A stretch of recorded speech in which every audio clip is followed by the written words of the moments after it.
Hello and welcome to tonight's Commonwealth Club World Affairs program. My name is Adam Lashinsky. I'm a columnist with the Washington Post and the San Francisco Standard and your moderator for this evening. Now, it's my pleasure to introduce tonight's guest, Sal Khan. Sal is the founder and CEO of the Khan Academy. Oh, please, by all means. Well. So much for any hard questions I was going to ask you. I would get a hard time from this room. As I was saying, Sal is the founder and CEO of the Khan Academy, a nonprofit providing free, world-class education for anyone, anywhere. Sal believes education is a human right, and his interest in education began as an undergraduate at MIT. In his new book, Brave New Words, How AI Will Revolutionize Education and Why That's a Good Thing, Sal explores what AI technology means for students and educators and the social and ethical implications that AI also will have on society. The Wall Street Journal called his book a readable and cheery view of the academic apocalypse. And Bill Gates posted very recently, no one understands where education is headed better than Sal Khan, and I can't recommend Brave New Words enough. Sal, welcome back to the club, and now please, one more round of applause.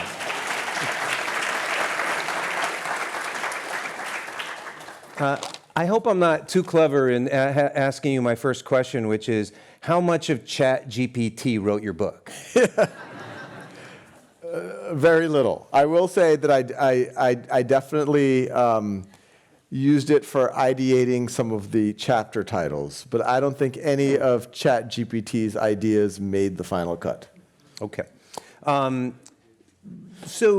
Yet, the book is a very articulate and cheery defense of, and I think explanation of, why AI will be a valuable tool specifically for education. So, share the high-level thesis for everybody. Oh, and I'm sorry, I meant to do a little exercise. We can see you. Could I just see a show of hands for anyone in the room who has used Khan Academy at all in their life? Enthusiastically, about maybe a third of the room. And one more show of hands. How many people in the room have sort of aggressively or actively or frequently used ChatGPT or things like it? A lot. Okay. All right. I wanted us to have a sense of people's interest level or knowledge level. High level thesis. Why might AI be a good thing for education? Yeah, a lot of folks, and I've always used to talk about how Khan Academy got started as just a fun family story, but I now tell the story because it really does inform what our true north is and what I hope AI could be, at least in education. A lot of folks know I started Khan Academy almost exactly 20 years ago. Original background in tech, but after business school I found I was an analyst at a hedge fund.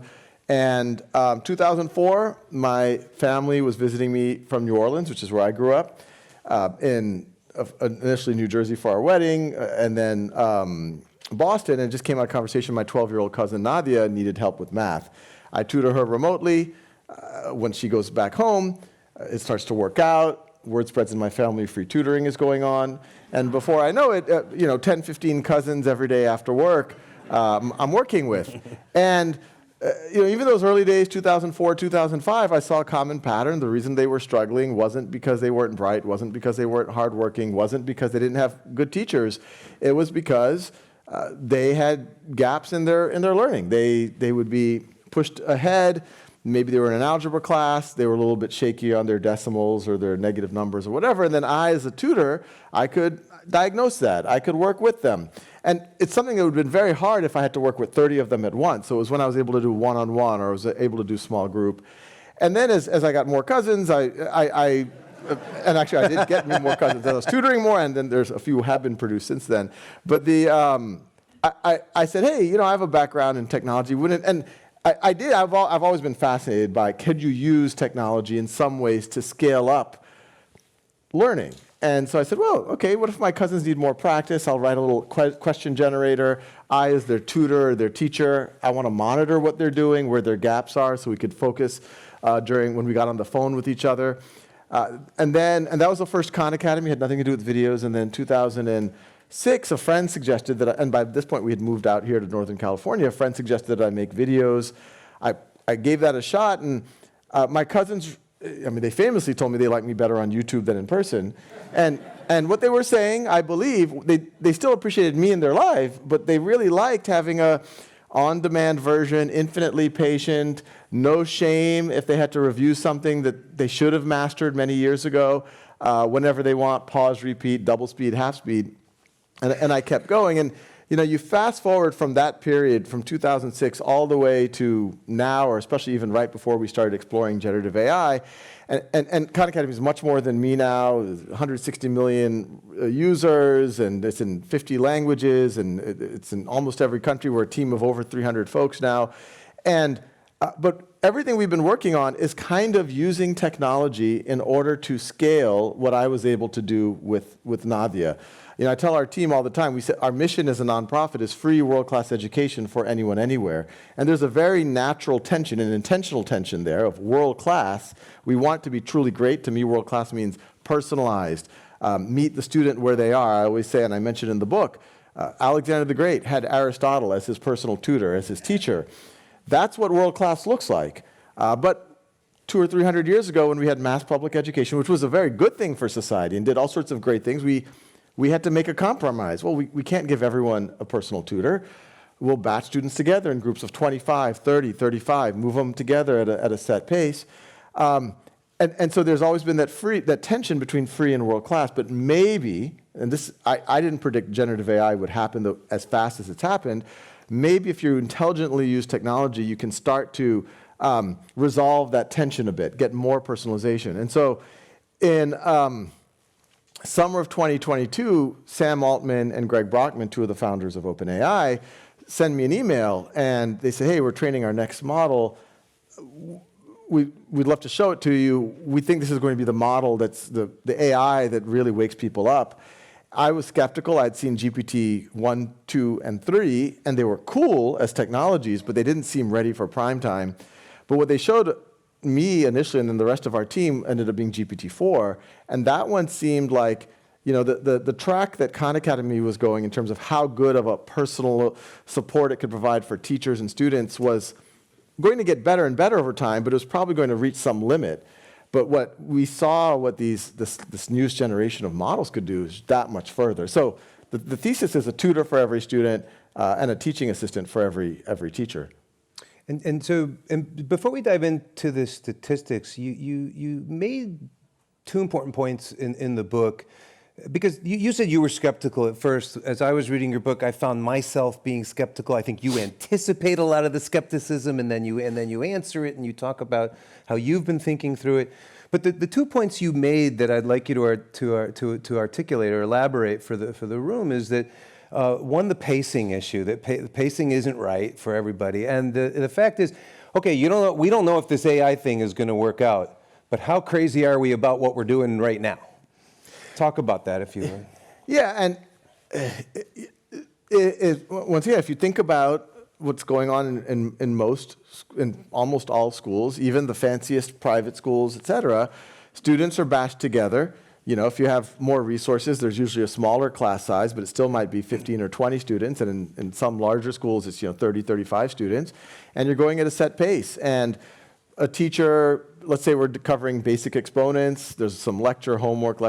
Now classes are more active learning than when we were in school, but that's essentially what happens. And then after a couple of weeks of that, there's a test, and on that test, let's say you get a 90%, I get a 75%.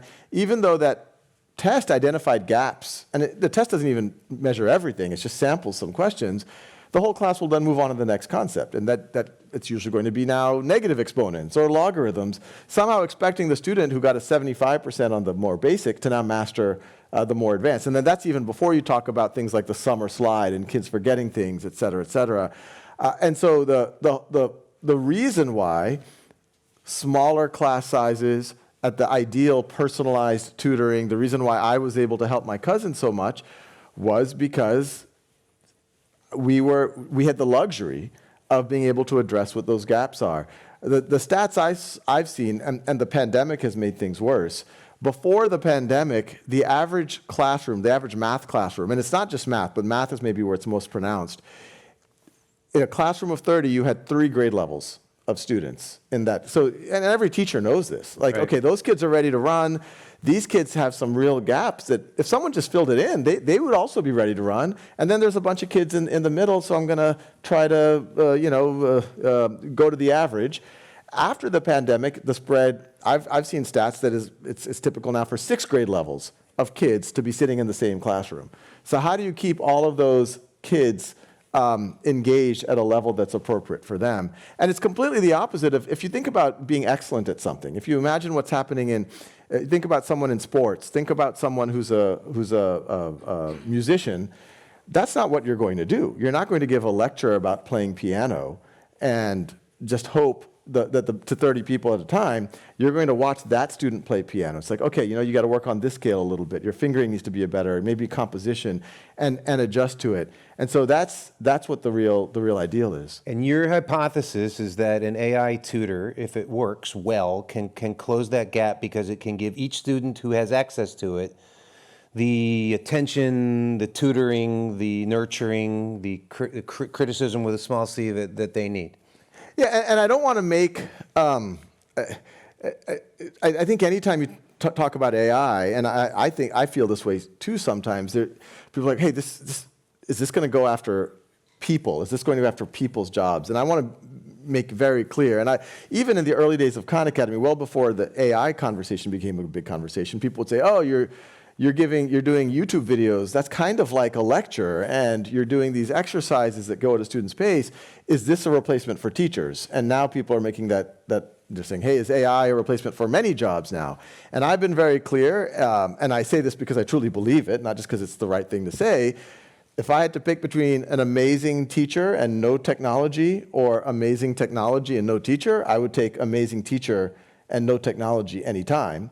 Now, what the hope is with AI, and even pre-AI technology, but especially with the AI, is yes, when a student, one of the criticisms of Khan Academy over the years, look, the videos can be great. They're on demand, they're bite-sized, there's so many of them, students can figure out what they need, but what if a student has a question? Well, now you can give the AI context of what's going on and have a conversation about it. Now, there's a lot of questions about cheating, but this is all, it's more of an engineering question. The AI that I talk about that we work on at Khan Academy, we call it Khanmigo, it is Socratic. If you say, why should I care about learning this algebra or learning this American history, it'll say, well, what do you care about? And it'll actually remember once you say, I want to be a professional athlete, or I want to be a lawyer, I want to be a doctor, or whatever, and then it'll connect it to you, it'll personalize for you. I recently, just did another example, I'm a learner still myself. I still make videos on Khan Academy, and I had a gap in my knowledge. I was like, why do supernova, why do they explode? You would think when a star runs out of fuel, they would collapse. So I go onto Khanmigo, and I say, why does a supernova explode? And it says, okay, before we go into that, can you explain to me, can Sal explain to the AI what you think a supernova is? So it can Socratically push you in the way that you would expect a strong tutor to. So can you explain in a way that non-software coders can understand, how did you teach the AI to have this Socratic method? This is a feature, I assume, right? That doesn't necessarily exist in ChatGPT 4.0?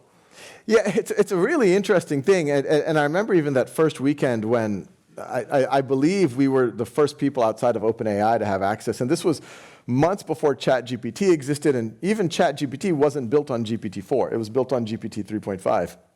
But the term that I get a lot of people know now is prompting, that you can give directions to the AI. And there are things called system prompts where it's happening behind the scenes. So if you're the user, you don't see that the AI is getting that instruction, but the people making the application can give that instruction to the AI. But even if you were to go to ChatGPT, and if you were to prompt it yourself, and you would say, you, the AI, are a Socratic tutor. You will not answer questions, but you will ask leading questions. You can even give it examples, et cetera, et cetera. Just doing that, it'll actually already be pretty good. Now, if you're going to make an application that's going to be used by millions of children in real school settings, you have to put a lot more work into it to make sure it handles edge cases, et cetera, et cetera. But that's essentially the essence. And it's interesting because we've talked to all of the leading AI folks now, OpenAI, Microsoft, Google. We're close to all of them. And it's interesting because we're like, oh, little Khan Academy, we're just trying to do what we can to make this useful for people. But they're like, you helped us appreciate the power of prompting. Because a lot of the technology companies are just making the AIs, more and more complex, more and more powerful. But there's a lot of the art to prompting. Now, there's more things that you can do on the back end, make multiple calls to the AI, to make the math better. The memory is a whole other thing that we're doing behind the scenes. But at the essence, these things are, the word in the AI community is steerable. And that's actually what made GPT-4 pretty... Steerable? Steerable, like you're steering a car. And that's what made GPT-4 different than some of the other models before it, was that you could give it this type of instruction, and for the most part, it will listen to it. And with Khanmigo, tell everybody what that means. Yeah, it's an interesting story how we decided to name it. We initially were going to call it Companion. A lot of puns on Companion. Yeah, but then I think this some is of our what happened was some of our colleagues in Latin America told us that was a euphemism in Latin America for a not so good thing, and so so then they focus group these things. Yes, it was good to focus. So then they suggested Khanmigo, and we thought it was nice because it's a pun on Conmigo with me, and also with maybe Khanmigo. So that's what stuck. But what I want to be clear on is, and we're getting to the issue of safeguards or guardrails, but with Khanmigo, you design it. You set the bells and whistles, the features. So if I'm in a class that's using it, can I unset it? What can I say to Khanmigo? I'm tired of you asking me what I think about this. Just tell me the answer, please. Yeah, so as soon as we started having access to this technology, and you could imagine the debates that we had inside of our organization, especially, we're a nonprofit. Everyone who joins Khan Academy, we're here for social benefit. So many of us, and I, were excited about this technology, but it had real issues. The math isn't perfect. It can make up facts. It's often referred to as hallucinations by the AI. That is the technical term. But then it was very obvious to us, well, this could be a cheating tool. You can have open-ended conversations with it. What safeguards can you put on it? How do you make it transparent? And what I encouraged our team, and I refer to this in the book a lot, I use this term educated bravery, which, all of these risks and fears are not reasons to run away or to stop doing it. They're reasons to build features that can mitigate what these risks are. So to your question, Khanmigo will not. And if you say, tell me the answer, it says, I'm here to be your tutor. I'm not here to tell you, et cetera, et cetera. All the conversations for an under 18 user, it's observable by a teacher or a parent. If the student explicitly tries to do something dangerous, if they say, I want to build a bomb, I want to harm myself, or we have a second AI that will actively notify parents, teachers, and administrators, just so they know, hey, this thing is, look, sometimes it has false positives. It's okay. And my daughter recently told Khanmigo, hey, I want some ideas for our project. I really want to beat the other team. It took that a little bit literally, notified her teacher. The teacher said, okay, I don't think she wants to physically beat them. But it's a good safety. But we do see coming across, every now and then there are kids that are every now and then saying things that, okay, their teacher, the principal should know about that. And then there's a whole series of guardrails around protecting student privacy that's extra sensitive. None of the interactions that the students have with the AI can be used to train the general public model. We anonymize personally identifiable information as a secondary precaution there. So there's a lot of care in making sure that, and this is before we talk about all the teacher side of the equation, which we think is just as powerful. And what's the status of Khanmigo? How much is it being used, and are you going to charge money for it and that sort of thing? Yeah, this is an interesting thing. As I said, our mission is free world-class education for anyone, anywhere. And as I always point out when I'm fundraising for Khan Academy, which I do a lot of, it's not free to build. So we've historically been mostly philanthropically supported so that we can create these resources and send it out to the world. But what's been interesting about generative AI, we immediately, there's different models. There's models like GPT 3.5, and there's equivalents from Google and other players as well. that are pretty low cost, but I would say for what we are trying to do, they are not good enough. And then there's what you'll oftentimes hear the term frontier models. So frontier models are the best models that are out there. And currently, we think that you need to use these frontier models in order to have a quality experience that you could credibly put in front of teachers and students. Now, the problem, especially even when we launched in March of 2023, these are not cheap. A lot of folks might, like the computation to run these models, a year ago, we estimated that it would cost $10 to $20 a month for a user to run this. Now, that might still be interesting because if a student can really learn, and even if it's $100 or $200 a year, that could still be, but that was obviously a tension with our mission of can we give it away for free to people. So when we launched as part of our pilot, we said, okay, we need to resource it. We found some pilot school districts who helped co-resource it. We found some philanthropists who helped co-resource it, but we did have to charge something to some of these school districts just so we didn't go bankrupt. The good news is since then, the computation costs and the models, the costs have come down, the models have gotten more efficient. We're now looking at what I was saying, $10 to $20 a month. It's now closer to $10 to $20 a year, and it's getting cheaper. I'm hoping this time next year it's going to be in the single-digit dollars. And so now it is getting in the range where we can start to give it away for free. I was actually just in Seattle this morning. We made an announcement with Microsoft. Microsoft has donated a lot of compute. There's several parts of the partnership so that we can give these tools for free to every US teacher. And I'm hoping we're going to figure out ways to give more and more free to every student. But that is a major issue. How do you pay for the computation? And are you seeing for-profit competitors yet? Yeah, every hour it feels like there's 5 new startups that are, saying we are a tutor, we're gonna do this or that. It's interesting. I think, obviously I'm biased, OpenAI's intuition when they reached out to us, they said, look, this model, AI, is gonna start opening people's minds. It's going to be exciting, but it's also going to be scary. And they said, we want to lead with social positive use cases. We thought of education. We wanted to lead with organizations that folks trust, that have the technical capability. We thought of Khan Academy. And it is the case that, it's very easy to imagine a lot of bad use cases of AI.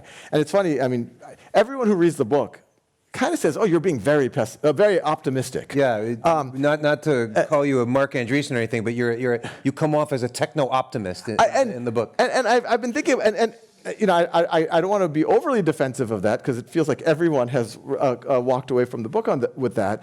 But what I try to point out is I too am afraid of a lot of the clear negative use cases. I am afraid of, if we thought things like phishing attacks and fraud were bad 5 years ago, they're about to get 10 times worse. Just in the car, I was telling my wife, who's here, I was like, we need a code word for our family because we might get a phone call from someone who sounds like our mom or our children who's saying, hey, you got to bail me out or you got to send some money, et cetera. So I'm scared about that. I'm scared about deepfakes. I'm scared about misinformation. There was a case recently in a school district where a disgruntled employee made a deepfake of, I think, either the superintendent or the principal making racist comments. And the person almost got fired for that. There's bullying happening where people are creating deepfakes of classmates doing horrible things.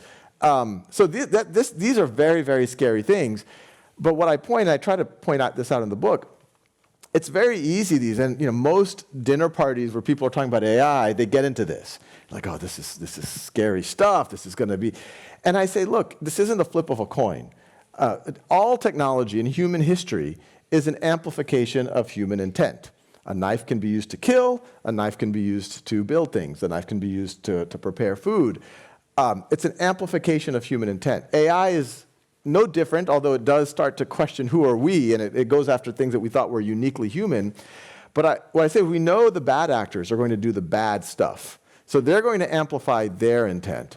So the question is, those with positive intent, are we just going to wring our hands and say, well, yeah, this stuff, I want nothing to do with it. And then the only people who are going to be using these very powerful tools are going to be the bad actors. Or do we say, no, let's put some real positive intent behind it. And I think there are really exciting areas if we have the right guardrails. in education, in healthcare. It's going to be driving productivity in probably every industry. Now we just have to think about what's going to happen around dislocation. How do we make sure people are prepared for what's about to happen? But I'm a big believer of good people should not run away from it because it has some bad uses. Yeah, I mean, on the positive side, you're saying if you have to choose between being a techno-optimist or a Luddite, you're going to choose the former. But you also run the risk of you're making something of a guns don't kill people, people kill people argument. Well, I think the argument, I think AI will do some very dangerous things. I don't want to pretend, and I do think that we need to be very smart about how we address it. I think it's going to be a national security issue. Now, the national security, this is going a little bit out of the scope of the book, but the way I think about addressing it is, obviously people who think about defense are like, okay, how do we put guardrails around it? How do we make sure that bad actors can't use this technology to undermine our safety and all of that? But the way that we're going to, the best chance we have of AI being a net positive for humanity, because Pandora's box is open. It's not going to be put back in. I still believe is for good actors with good intent to put as much energy behind it. It's not a flip of a coin. It's going to be as good as we make it. And how involved are you in the conversation about U.S. government regulation, and do you have a high level bit on that? I'm a little involved with it.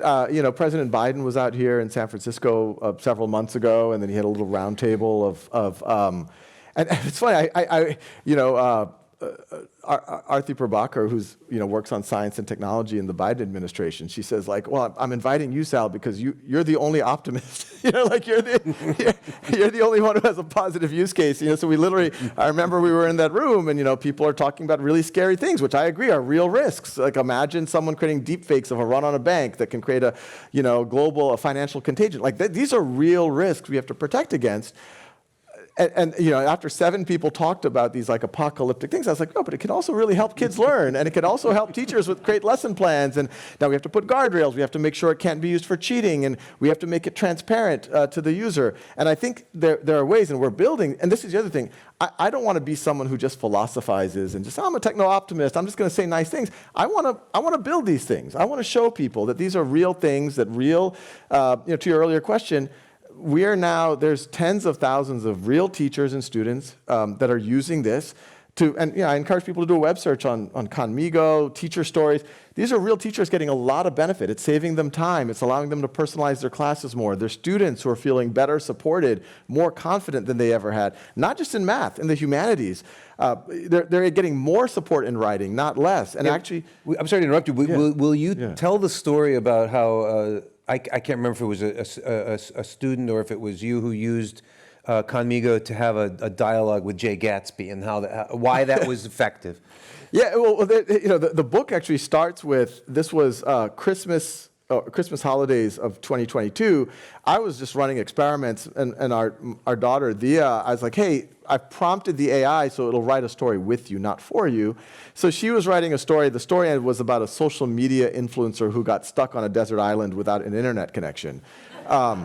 Which my daughter was writing with the AI. She would write a couple of sentences, and then the AI would say, oh, what if this happened? And my daughter would be like, oh, no, how about if this happened? Well, anyway, the protagonist, Samantha, got stuck on this island, and she's having something of an anxiety attack, the character in the story, because it's so beautiful on the desert island, she can't share it on Instagram. And my daughter, she's like, oh, I want to talk to Samantha.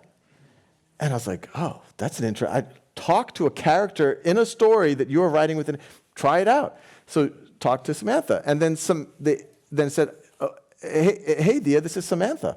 How can I share how beautiful this island is? And my daughter started saying, hey, it's not, you should just experience it. You don't have to share everything just for it to my daughter started becoming the therapist for a character in a story that my daughter was writing with an AI. And I was like, this is like the future. This is beyond anything science fiction imagined. And so I went to work the next, and we were working on Conmigo, and I told our team, like, we should have activities not only where you can write stories, but what if students could talk to AI simulations of literary characters, of historical figures? And there's a lot of questions about how to do that right, et cetera, but I think we're threading the needle. So one of the activities on Conmigo is you could talk to literary characters.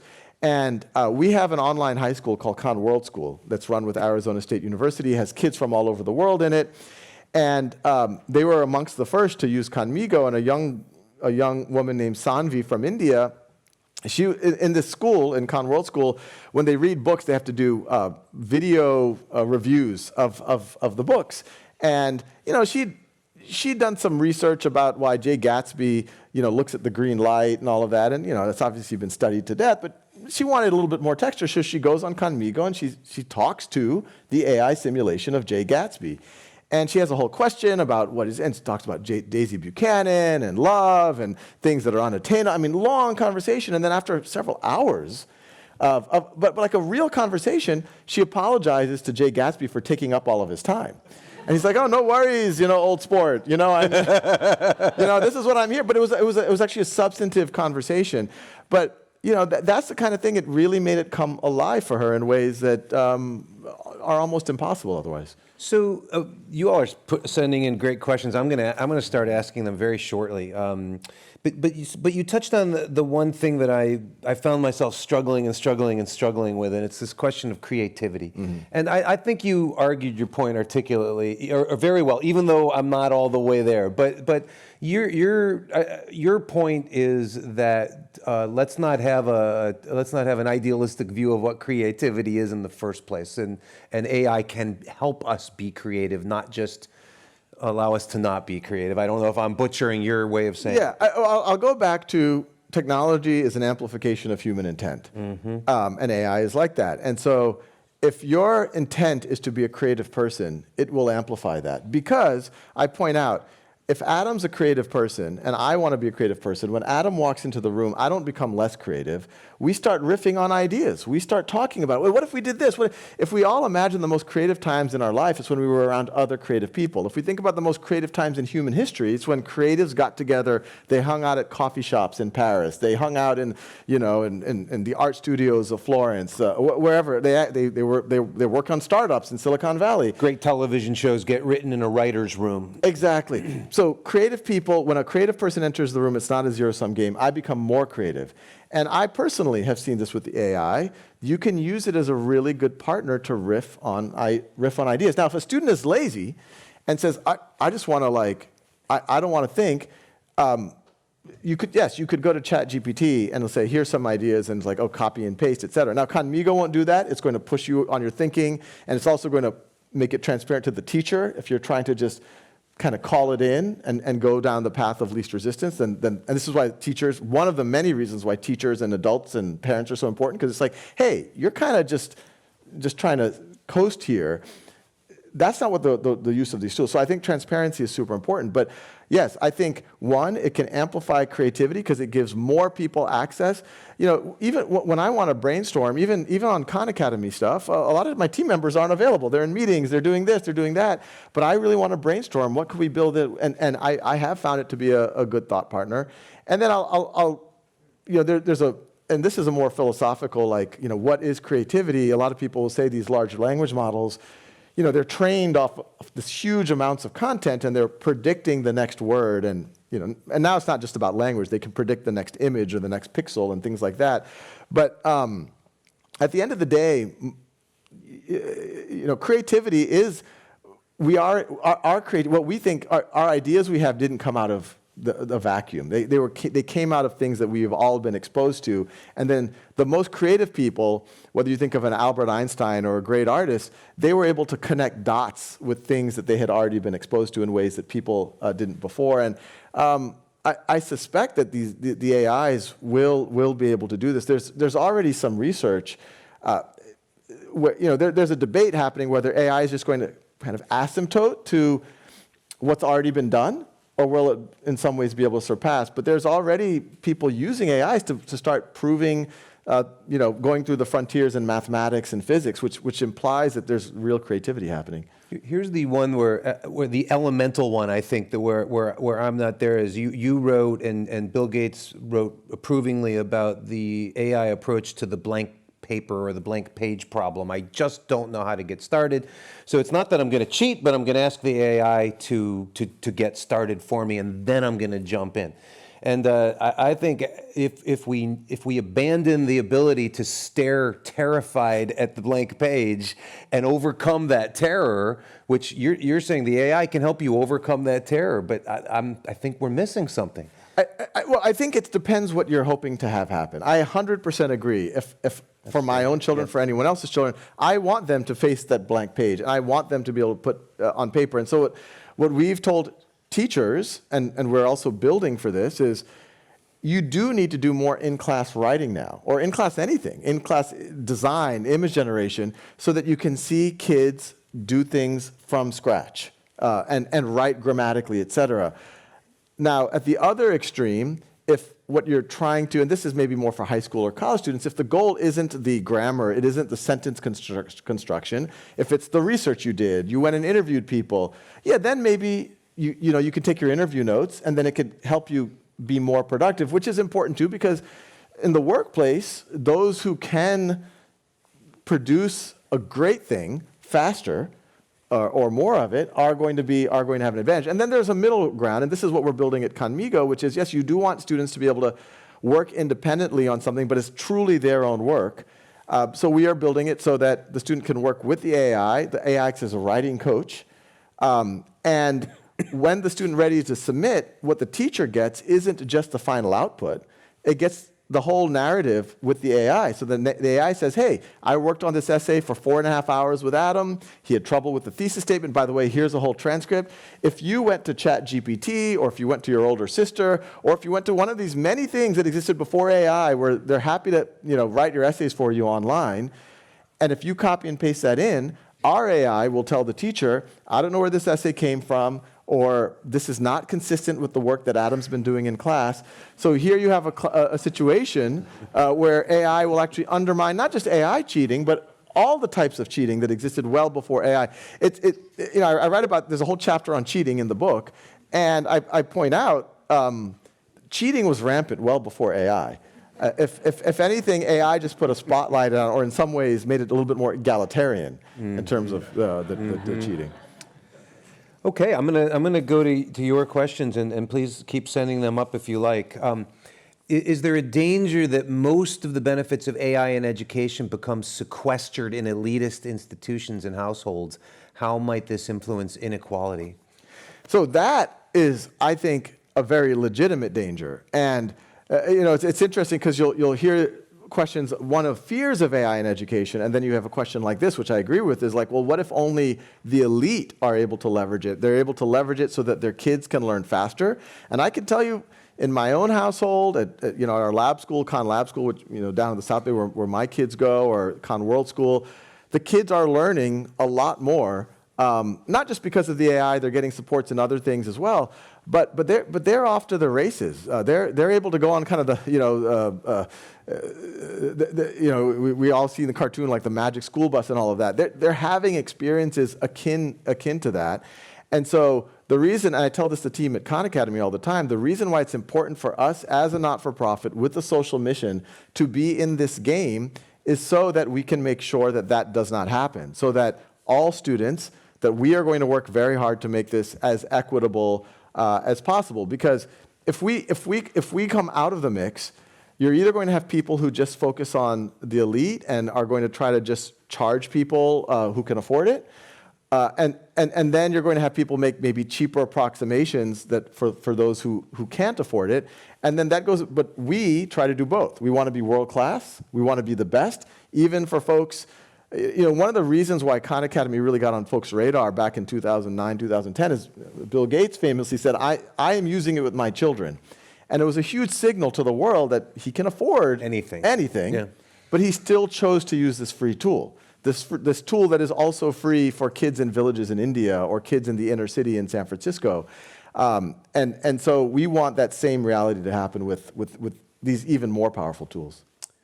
Great. The next question. I am a high school teacher, and by the way, this high school teacher prints perfectly. You're in the award And for penmanship. And I teach students how to get prepared for AP tests.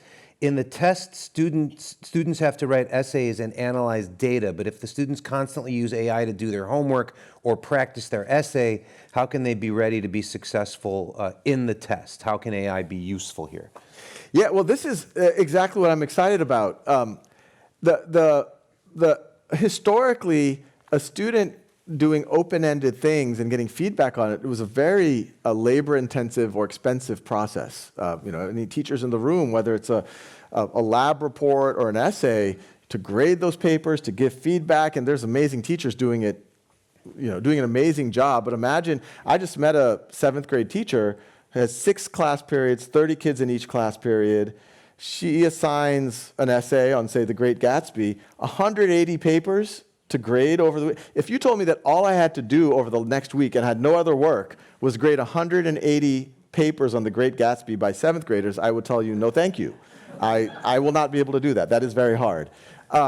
So one is, what's amazing is large language models and related technologies are able to process student open-ended responses. Now, I don't think, and I'm very clear about this book, I don't think it should be the final grader, but I think it can help teachers rate the students along a rubric, give evidence why the student's doing this on that rubric, et cetera, et cetera. So I think we can actually get more free response support for students in the classroom and give, once again, more transparency to these teachers so that they know it's not being done by their fraternity brother or by, they're not cutting corners somehow. But functionally, how does this work? It has to be submitted as digital text, right? Text written in a computer. So right now on Khanmigo, that is the case, but the models, and we shouldn't call them large language. I mean, they are large language models, but now they're multimodal models, so they can take imagery, and their ability to parse handwriting now is phenomenal. In certain cases, better than yours, because better than mine, right? Better than the low bar. But there's a demo that's gone somewhat viral of myself and my son. Like OpenAI invited us down to their offices a couple of weeks ago before they released their most recent model. And this is one where it is capturing real-time video. And in that demo, my son is doing a trigonometry problem and with writing on and I give my son a lot of credit because he knows trigonometry, but he had to pretend like he doesn't know what a hypotenuse is, and so all of his friends have been ragging on him, so I felt the need to defend him right now. But Sweet. But when you see that, there was no typing involved. It was talking naturally, and it was writing. Yeah, neat. So I actually think there's one of the things that we are working on. We have a project on like the future of assessment, and think about what's happened in assessment, especially standardized assessment, over the last 30 or 40 years.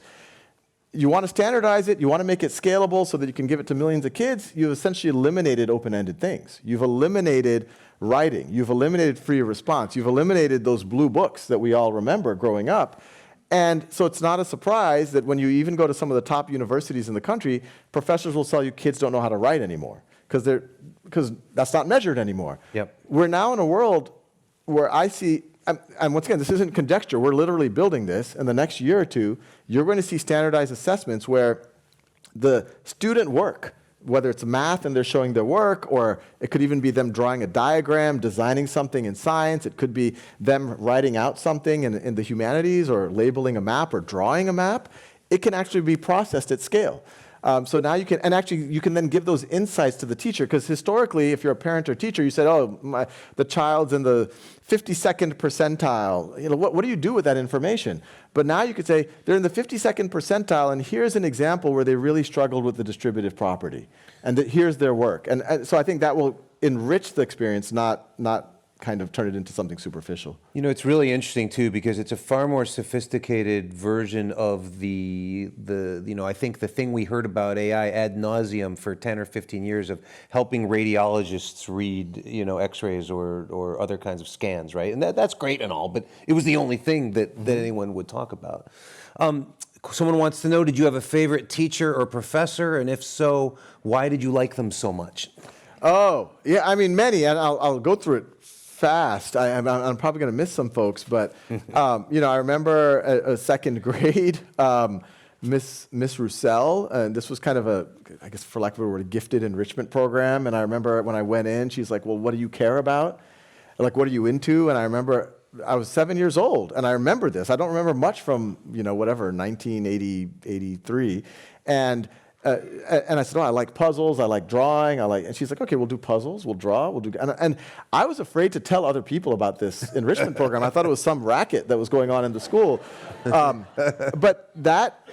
And there were just some kids drawing, and there's some other kids playing Where in the World is Carmen Sandiego, and some other kids were, doing these mind bender puzzles. But that experience and I had that teacher for several years, Miss Roussel.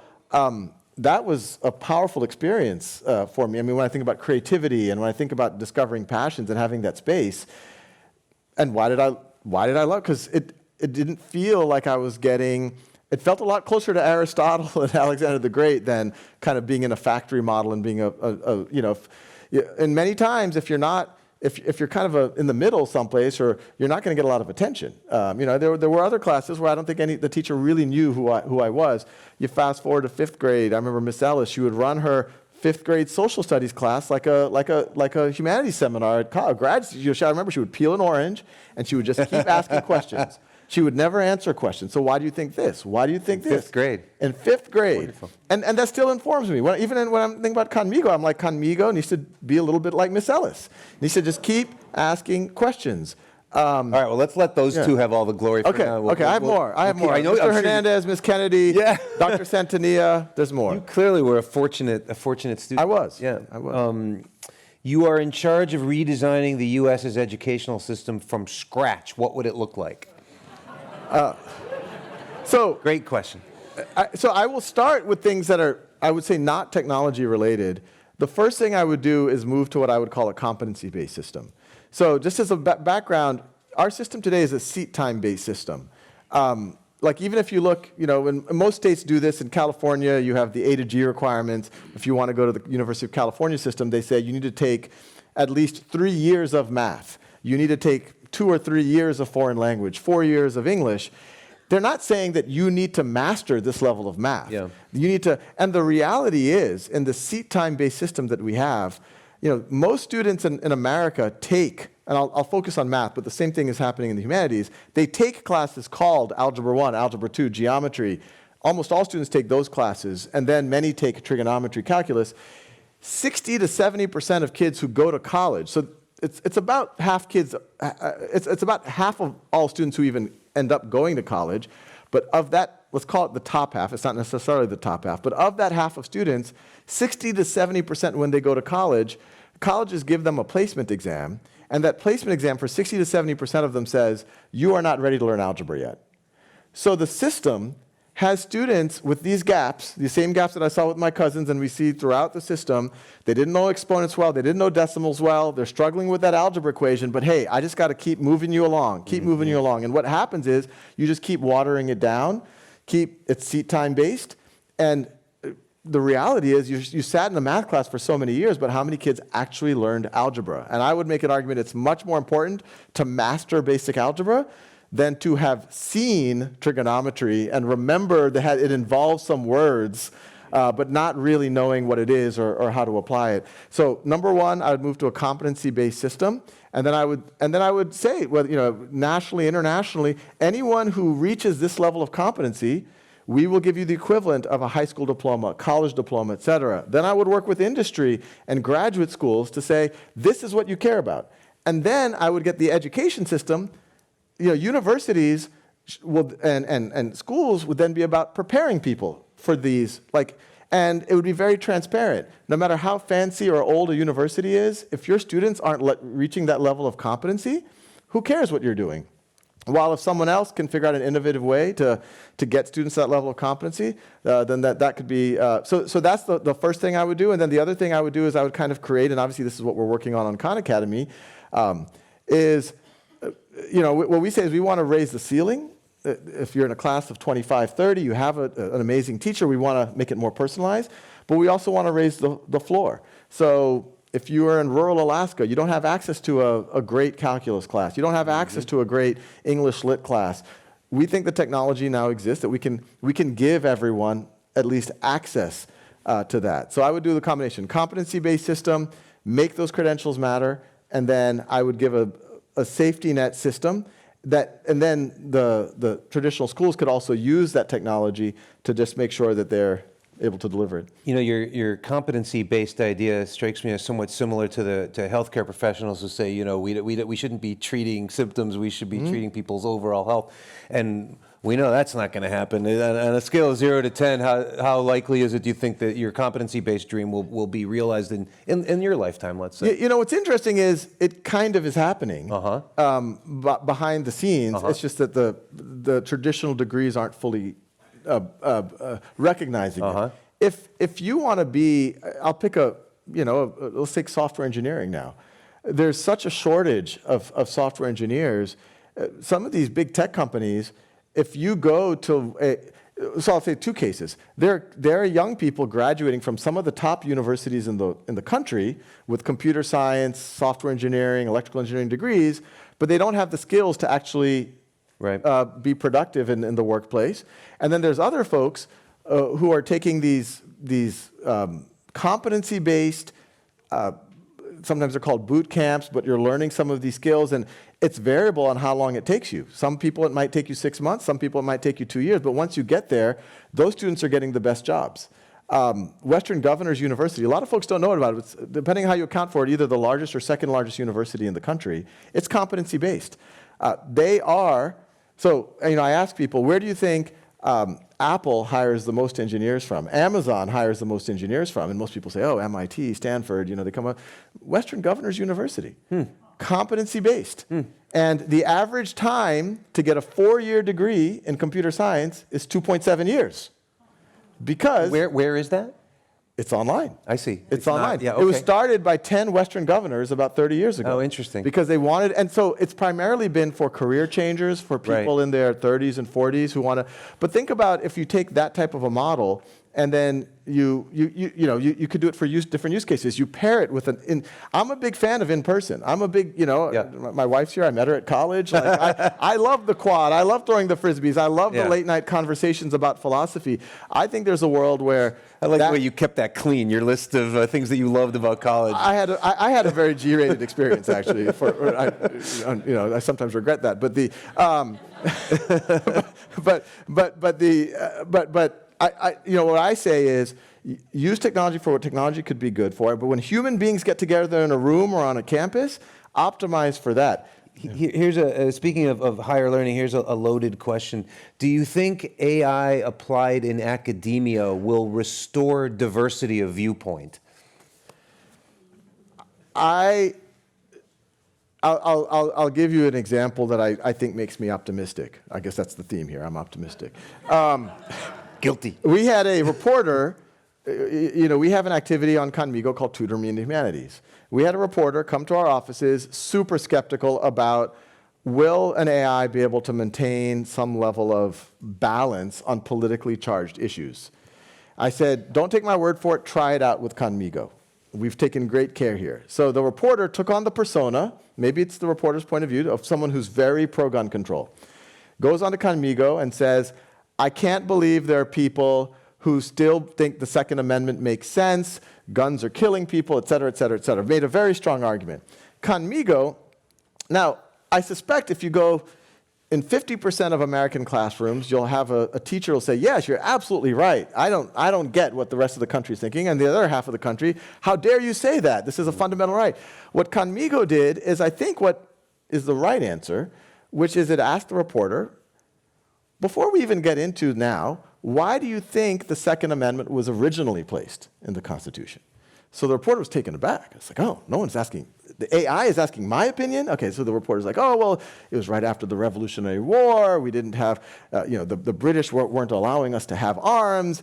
And then the reporter said, but that was a different time, and now it doesn't make sense anymore. Arms are no longer muskets. They're, semi. And Conmigo said, hey, before we get there, your understanding of the historical context is pretty good. Why do you think it's persisted? So once again, it's pushing the students' critical thinking. It's not trying to enforce or rebut their point of view. And that's what we need more of in schools. Here's a related question. As a history teacher, I've been showing my students how to use AI as an aid in analyzing primary sources. We've made growth in experiencing the discomfort of the unknown, but how do we teach students how to prompt AI when they are unsure how to ask for what they need? This is a really interesting question because I'll tell you very transparently, one of the problems we have seen as we've rolled out Conmigo into classrooms, we are seeing a lot of students not know how to ask a question. And this question is more of like a more sophisticated, how do you analyze primary sources? But Yeah. we're seeing students who are, I remember I visited a classroom in the early, it's not that long ago, it was probably about a year ago, and I think it was a fourth grade classroom, and the students, when they were faced with a chat, they would write stuff like, what, or IDK, or huh? And I told the teacher, I was like, you know what, okay, I'm sorry, this is probably not age appropriate for, and the teacher says, no, this is so important for these students, because they do that to me. They raise their hand and they don't know how to, they've lost the ability to articulate what they want. And just think about it. I mean, I just talked about learning literature and learning coding and learning, but what if you go through life and you don't know how to articulate what you need? And what the teacher said is, this is giving those students practice. And they don't have to feel embarrassed of raising their hand in front of the whole class. It's just a computer telling them And the teacher can see transparently that they're, and then the teacher can give feedback. And then the AI can say, hey, can you explain a little bit more? Why are you saying what? Why are you saying that? Tell me what part you don't understand. The AI can also, I don't want to make this, my daughter, in her Conmigo account, has Conmigo talk to her in Gen Z slang. Interesting. I thought that was my daughter being silly, but she responds better to it. And are you saying straight out that, are you confident that the AI will not roll its eyes or condescend to the child? Well, are we already there, or is that the hope? Well, a lot of the stuff that we're not talking about is we do, and I think most people who are dealing with AI, especially these things that can be very open-ended, in the software world, you call it red hat testing, where you act as, you try to make the AI do the worst imaginable things. You try to make the AI put it in the hardest possible scenarios and make sure that it responds okay. And I won't say that it is perfect. I mean, we have definitely discovered some indications of potential bias, et cetera, but in terms of condescending, or we have not seen that, because we're prompting it. You are empathetic. Right. You are you are a listener. You are care. Like, I mean, these are the things that, and it does take on that type of persona. If OpenAI approached you to be the voice of GPT-4o, would you? Why or why not? Or have they? Now that Scarlett Johansson said right. no, all of us wanted that a little bit, but I'd probably be. I'd want to think about it a little bit, but I think there is something. Part of my a little part of my vanity. What are you worried about? No, I will tell you. I won't pretend that I'm completely above vanity. Part of the joy of creating Khan Academy videos over the years, and I've made 7,000 videos, is the first videos were before I had children. And my wife knows, I used to say, imagine one day our kids could be learning physics from me. Our grandkids could. This was even before, all of your kids might have been using it. And so there was something I thought very exciting about that. Most of us, I think about a legacy, and I was like, well, that could be a really fun legacy. Maybe if one day, long after I'm gone, if folks could still be learning, most of this content is pretty evergreen. If people could still be learning, Newton's laws from me in the year 2300, how cool would that be? So it sounds like you want the gig. It would be interesting. Yeah. It would be interesting. Okay. I want to say it's really maybe this doesn't surprise you at all, but there are a lot of teachers in the room tonight. Yeah. Oh, a lot. Yeah. They came to see you. This person asks, Google democratized information, Gen AI democratizes knowledge. So is the role of education to teach values and ethics, and will apprenticeships become more important? This is what I believe. What do you think, the person writes? Yeah.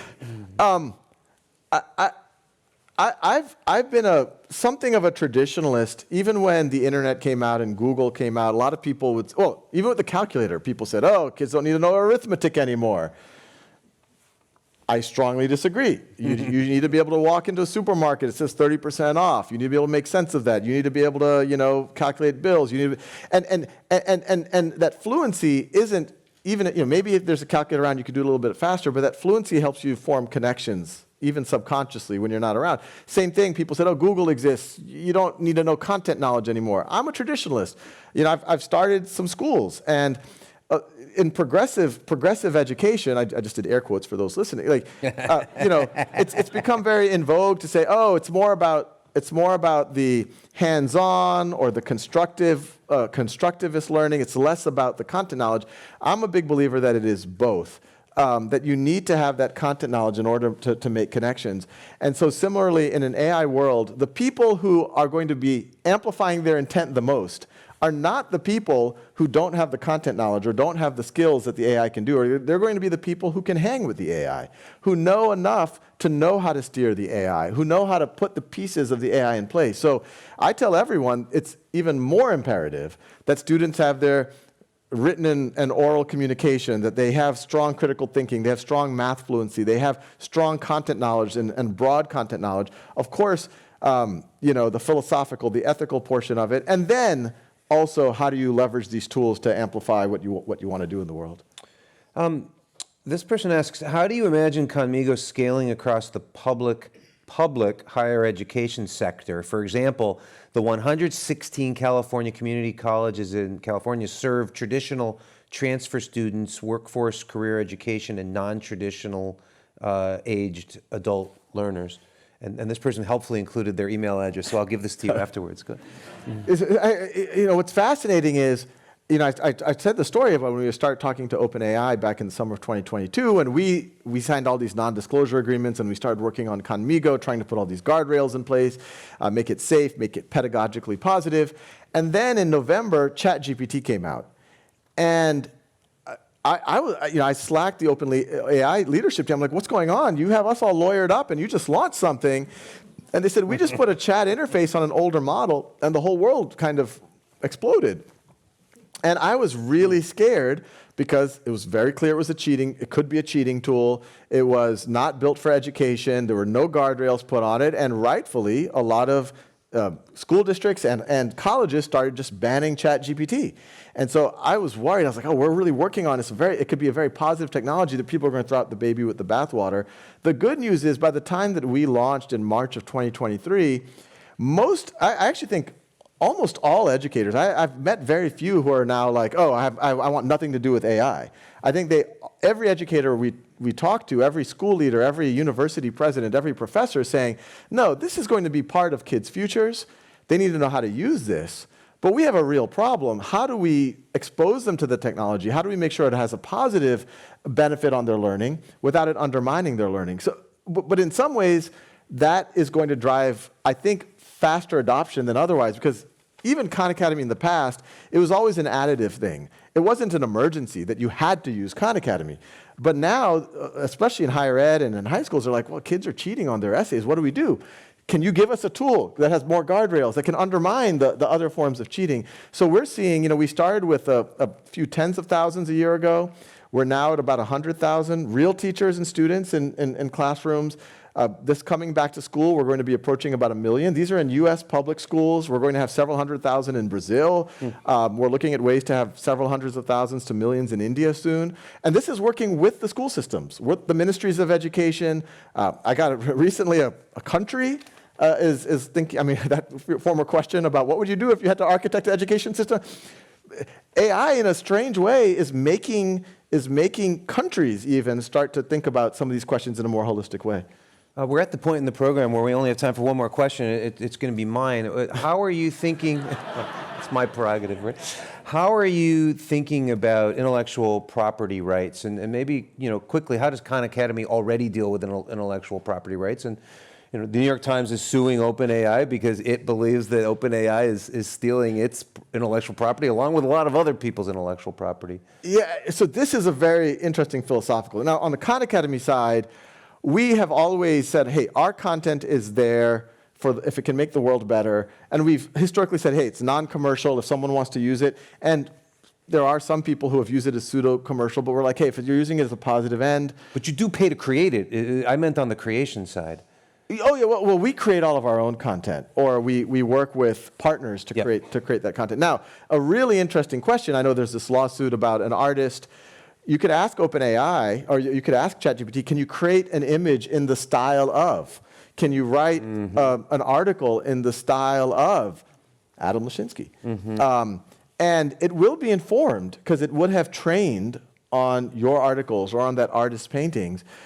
But it's an interesting philosophical debate because it's not like these AIs somehow have stored your articles in them or somehow have scraped the picture of this artist. These models are modeled after the human brain. The human brain, you have 100 billion, on the order of 100 billion neurons. You have, we're talking trillions of synapses that connect it.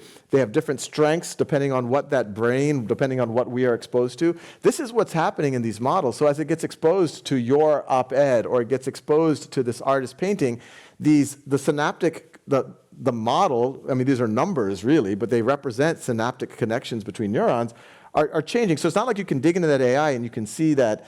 And so the courts are going to decide whether, but I will say something very clear, because people are kind of throwing stones on both directions. On one they're saying, hey, I don't want my stuff to be used to train the model, but they're also saying, hey, is this model being trained on a representative sample of humanity? Right. And I'll give another example of, imagine if it was 1990, before most of us saw the internet, et cetera, and you said, hey, there's going to be this thing that is going to, you're going to be able to create content and publish it to anyone, but there's going to be these multi-billion-dollar, actually trillion-dollar companies that are going to scrape that content, and they're going to make billions, hundreds of billions of dollars by surfacing your content to users when they want to find it, and they're also going to feed some ads.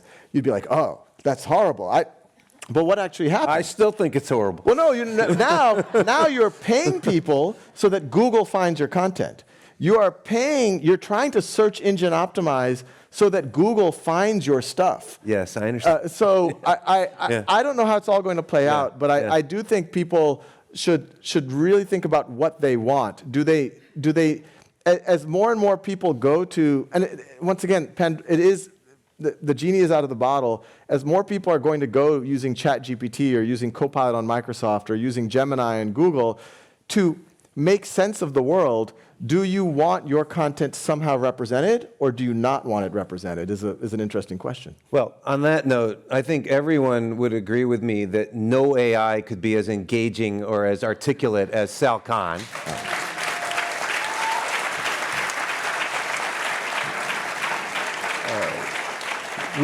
We encourage everyone to purchase a copy of Sal's book, either in the lobby here or at your local bookstore. If you want to continue to support the Commonwealth Club's efforts in making virtual and in-person programming possible, please visit commonwealthclub.org. And even though I don't have a gavel, this is the end of our evening. Thank you very much and take care. Thank you. Thanks, Adam. Yeah, sure.